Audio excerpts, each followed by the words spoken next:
E aí, pessoal, vou gravar esse vídeo rapidamente aqui para comentar dois aspectos do que aconteceu relacionado com a live de ontem, né? Que a gente defendeu uma ideia de que o bolsonarismo ele se baseia uma certa postura ética no mundo, que é a postura do darwinismo social, né? Embora eu tenha visto assim algumas repercussões não em relação à minha live, mas em relação a esse debate meio bizarras, né? Por exemplo, marxista dizendo que liberal é darwinista social, ou liberal dizendo que marxista é darwinista social porque o Marx admirava Darwin. Que coisa bizarra, gente. Será que a gente nunca vai conseguir que o debate da internet seja minimamente qualificado, que não seja meramente falando de coisas semi-biográficas do autor, né? Vamos analisar efetivamente o pensamento dos autores, né? Tanto do Darwin quanto do Marx, e não ficar fazendo esse tipo de analogia bizarra, né? Totalmente sem pé nem cabeça, para dizer que marxismo é um darwinismo. Bom, nem Darwin era darwinista social, tá? Então, quando a gente fala darwinismo social, vamos falar então supremacismo logo, né? Porque é isso, e não tem nada a ver com a teoria da evolução, da maneira como o Darwin formulou. Então, assim, o Bolsonaro ele conseguiu produzir um efeito bastante perigoso, né? Ele tem um plano, né? O plano dele é o seguinte: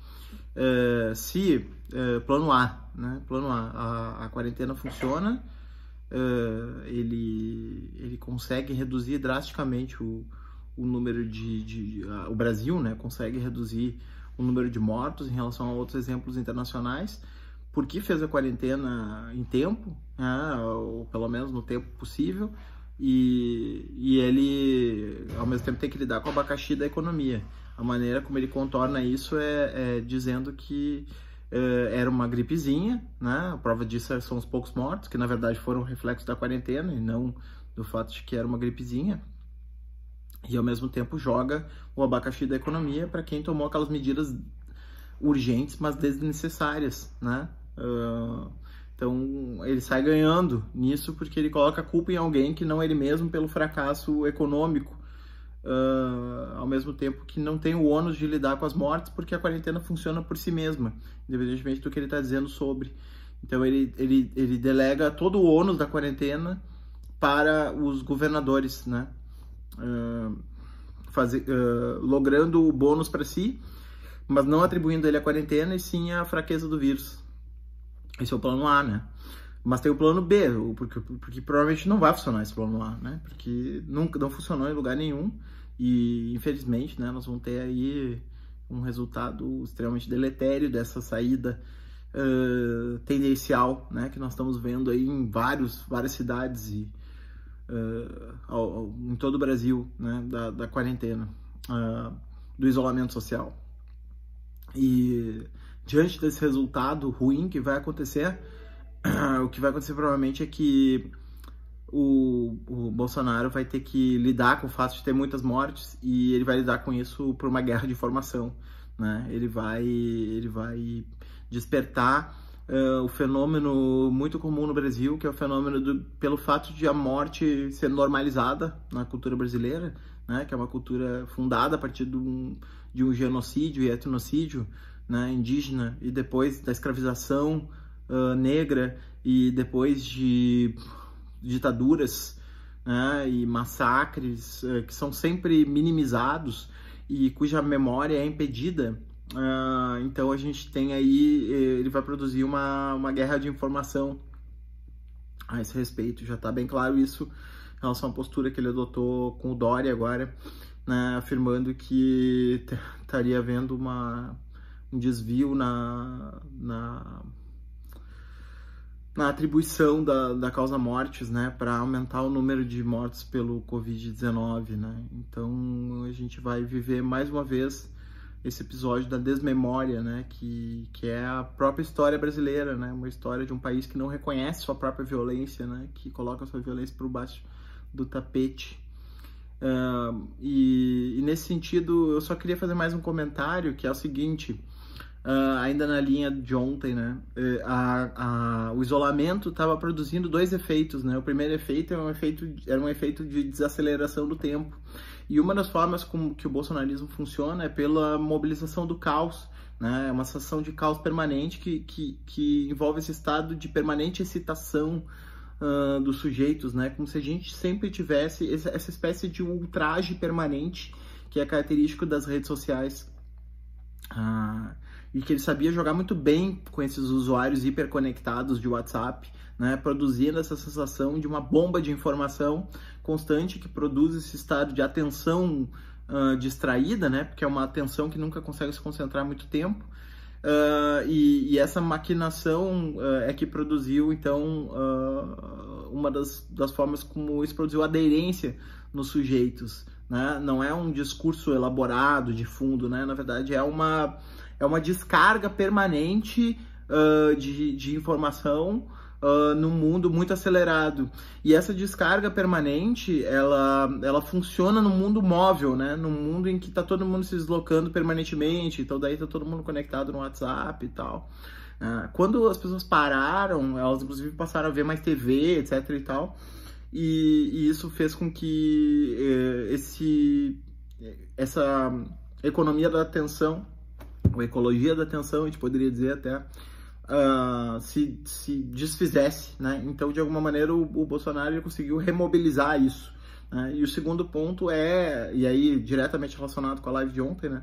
O segundo ponto é a questão do fato de que o isolamento tinha produzido um certo efeito de socialidade generalizada, né? Uma solidariedade geral. Quer dizer, eu estava em casa não porque eu corria risco de vida, e sim porque eu poderia colocar em risco outras pessoas ao me contaminar, né?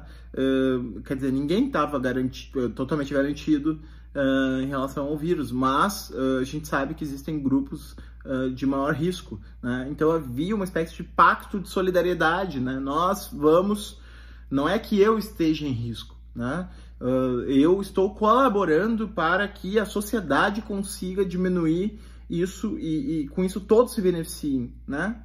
E o que o Bolsonaro fez ali, então, foi cortar esse laço social, né? Foi dizer, não, esse laço social de solidariedade não é permitido numa sociedade supremacista, né? Numa sociedade que o mais forte prevalece. Então, vamos continuar cada um lutando pelo seu autointeresse, vamos continuar cada um lutando pela sua própria vida, que é assim que é a forma como a sociedade funciona. Nós precisamos interromper rapidamente esse circuito de solidariedade, né? Nós precisamos interromper e voltar para digamos assim,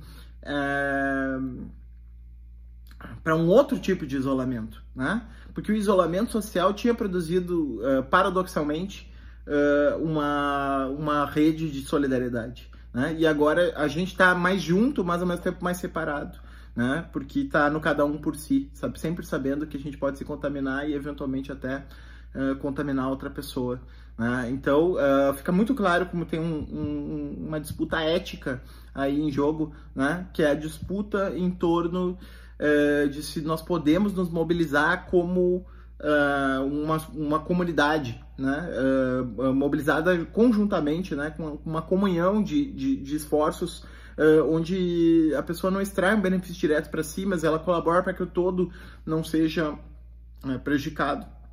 E é exatamente esse sentimento que o Bolsonaro chama de comunista ou socialista, né, porque na verdade e que ele ridiculariza como politicamente correto, né? Ridiculariza qualquer tipo de iniciativa de solidariedade como politicamente correto. Porque o bolsonarismo, assim como outras tendências desse tipo, né, de outros exemplares de outros países, o bolsonarismo é a destruição desse vínculo social, né? É a negação de que eu possa agir por solidariedade, né? É um discurso do cinismo absoluto em que todo mundo deve agir no seu autointeresse e qualquer ação promovida em prol do outro é olhada com desconfiança, né? Porque provavelmente ela é um gesto hipócrita, porque o sujeito tem um alto interesse em jogo aí, né? Então é uma negação da dádiva, né? É uma negação do dom, é uma negação da solidariedade, né? É uma negação de todos esses sentimentos que produzem a a socialidade, né, que são a base da constituição do vínculo social. Porque, como a gente viu na live passada, né, o bolsonarismo é uma negação desse vínculo. Ele é aquela ficção criada pelo Hobbes do estado de natureza do todos contra todos, que sobrevivam os mais fortes. Né? Então, são essas as considerações que eu queria colocar em relação à live de ontem e relacionando um pouco mais com o que aconteceu e com o Covid-19. É isso, gente. Valeu.